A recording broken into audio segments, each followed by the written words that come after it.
Hello दोस्तों, स्वागत है एक बार फिर आप सभी का आपके अपने यूट्यूब चैनल पीएस क्लासेस पर। तो दोस्तों, आज के इस वीडियो लेक्चर में हम बायोलॉजी से कुछ इंपॉर्टेंट क्वेश्चनों को सॉल्व करने वाले हैं। दोस्तों, यदि आप 10th या 12th क्लास में हैं और आप बायोलॉजी पढ़ रहे हैं तो बच्चों आज का ये वीडियो लेक्चर आप पूरा जरूर देखिए, क्योंकि बच्चों आज के इस वीडियो लेक्चर में मैं बायोलॉजी के जिन क्वेश्चनों को बताने जा रहा हूँ ये सारे क्वेश्चन बच्चों आपके बोर्ड एग्जाम के पर्पज से वेरी वेरी मोस्ट इंपोर्टेंट है और बार बार एग्जाम में रिपीट होते रहते हैं। तो चलिए पहले क्वेश्चन को पढ़ते हैं। पहला क्वेश्चन बच्चों हमारे पास है, मनुष्य में कितनी जोड़ी लार ग्रंथियां पाई जाती हैं?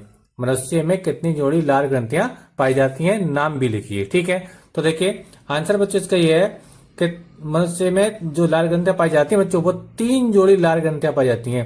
3 जोड़ी लार ग्रंथियां पाई जाती हैं। और ये जो क्वेश्चन है देखिए बोर्ड एग्जाम में 2015, 18, 20, 23 और बच्चों 24 तक बच्चों एग्जाम में पूछा जा चुका है। ठीक है, यानी एग्जाम के पॉइंट ऑफ व्यू से बच्चों very very most important question है। ठीक है, तो क्वेश्चन कैसे पूछा जाएगा, मनुष्य में कितनी जोड़ी लार ग्रंथियां पाई जाती हैं, नाम भी लिखिए। ठीक है, तो 3 जोड़ी लार ग्रंथियां पाई जाती हैं। नाम कौन कौन से इसके?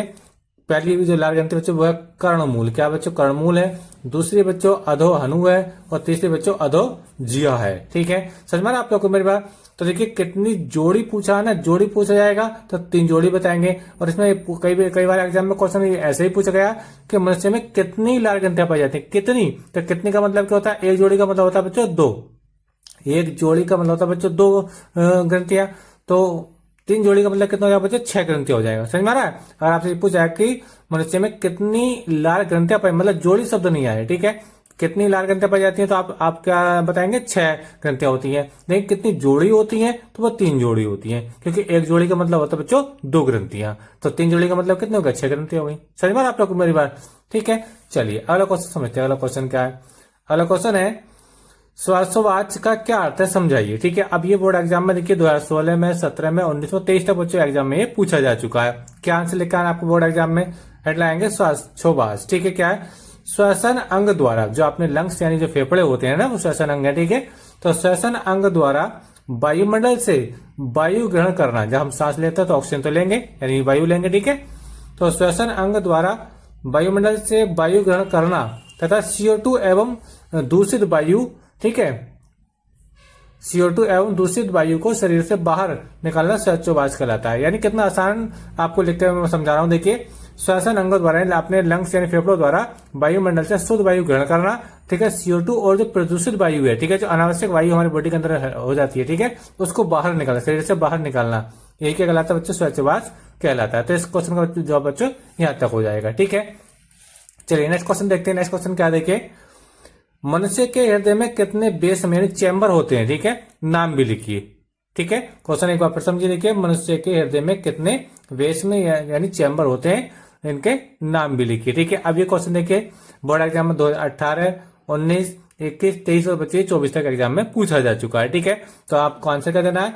4 चैम्बर, जो मनुष्य का हृदय होता है, ठीक है, ह्यूमन हार्ट जो होता है उसके अंदर 4 चैम्बर होते हैं, 4 ब्लॉक होते हैं या फिर 4 बेस में होते हैं। ठीक है, समझ में आप लोग को मेरी बात? तो 4 चैम्बर तो कौन कौन से होते हैं? पहला होता है बच्चा आपका दायां अलिंद। ठीक है, दूसरा होता है बच्चा आपका वाया अलिंद। ठीक है, तीसरा होता है बच्चा आपका दायां निलय और चौथा होता है आपका वाया निलय। ठीक है, तो ये कुल मिलाकर बच्चों 4 चैम्बर यानी 4 बेस मनुष्य के हृदय में पाए जाते हैं। उम्मीद करता हूँ चारों ही आपको समझ में आ भी गए होंगे। वीडियो अच्छा लग रहा है तो अपनी मेहनत का आप लोगों से इतना सा रिक्वेस्ट है कि प्लीज वीडियो को लाइक जरूर कर दीजिए, चैनल पर नए चैनल को सब्सक्राइब कर लीजिए। ठीक है, चलिए नेक्स्ट क्वेश्चन पढ़ते हैं। नेक्स्ट क्वेश्चन क्या है? अगला क्वेश्चन है, मनुष्य में पाए जाने वाले सर्वदाता एवं सर्वग्राही रक्त समूह का नाम लिखिए। यानी ये वो सवाल है बच्चों जो आपके ब्लड ग्रुप होते हैं ना, 4A, B, AB और O ग्रुप जो होता है। ठीक है, तो इसमें ये पूछा गया है कि मनुष्य में पाए जाने वाले सर्वदाता यानी ऐसा ब्लड का कौन सा ग्रुप है जिसका ब्लड किसी को भी दिया सकता है, और दूसरा क्या है? सर्वग्राही, जिससे किसी का भी ब्लड आपको दिया जा सकता है। ठीक है, यानी ग्रहण किया जा सकता है।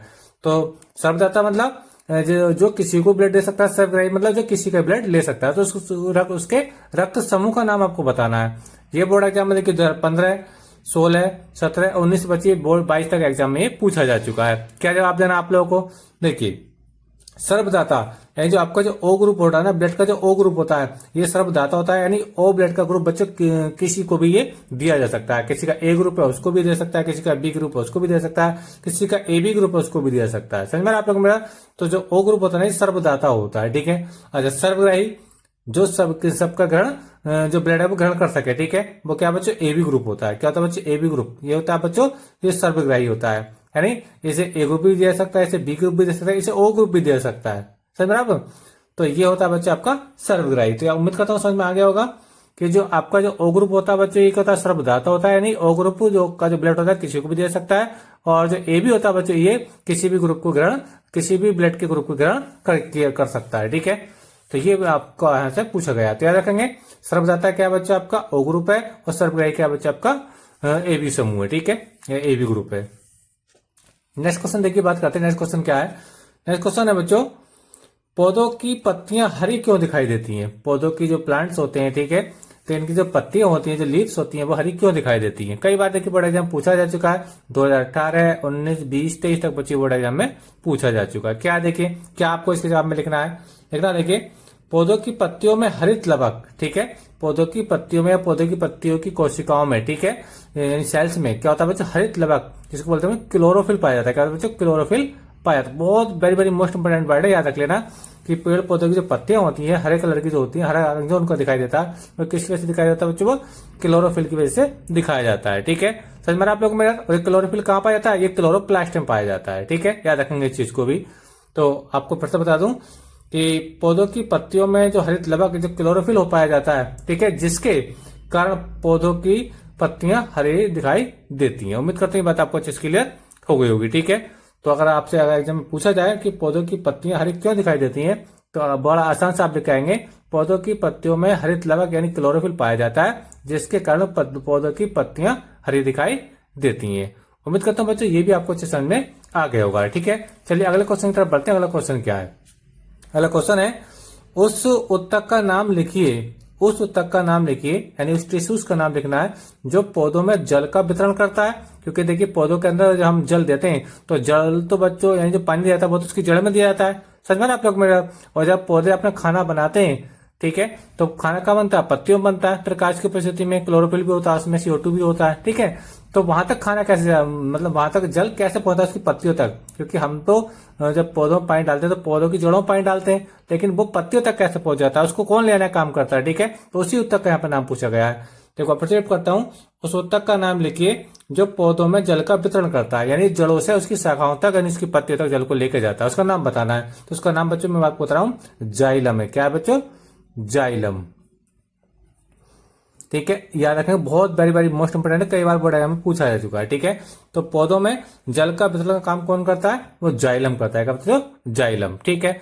नेक्स्ट का क्या देखिए, नेक्स्ट का अगला क्या देखिए, वही बताना, जो पौधों में खाद्य पदार्थों यानी भोजन जो होता है आपका खाद्य पदार्थ भोजन होता है ना, पदार्थों का वितरण कौन करता है, ठीक है।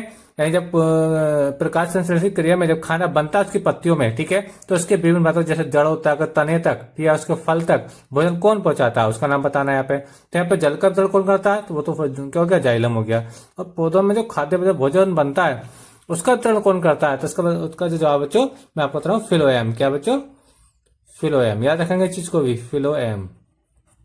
ये तो ये खाद्य पदार्थों का वितरण करता है कौन, फिलोएम, और जल का वितरण कौन करता है बच्चों, वो जाइलम करता है। वो दोनों ही बच्चों ये उत्तक हैं, पेड़ पौधों में पाए जाते हैं। जाइलम का काम है जड़ों से उसकी शाखाओं तक उसकी पत्तियों जल को ले जाना, और फिलोएम का काम बच्चों जब पत्तियों में जब खाना बन जाता है प्रकाश संश्लेषण की क्रिया में, ठीक है, तो उस खाने को उसके पौधे के सही भागों तक ट्रांसफर करना। तो उम्मीद करता है बच्चों आपको ये भी समझ अच्छे से आ गया होगा, ठीक है। तो आज के इस वीडियो लेक्चर बच्चों हमने कुछ बायोलॉजी के इंपोर्टेंट क्वेश्चनों को समझा। उम्मीद करता हूँ बच्चों सारे क्वेश्चन आपको समझ में आएंगे। मैंने नोट्स बनाकर समझाने का प्रयास किया है, आप भी ऐसी बनाइए, ऐसी लिखकर आइए एग्जाम में, ठीक है। तो वीडियो अच्छा लगा तो वीडियो को लाइक जरूर कर दीजिए, चैनल पर चैनल सब्सक्राइब कर लीजिए। मिलेंगे नेक्स्ट वीडियो में किसी नए टॉपिक के साथ, तब तक के लिए धन्यवाद। जय हिंद, जय भारत।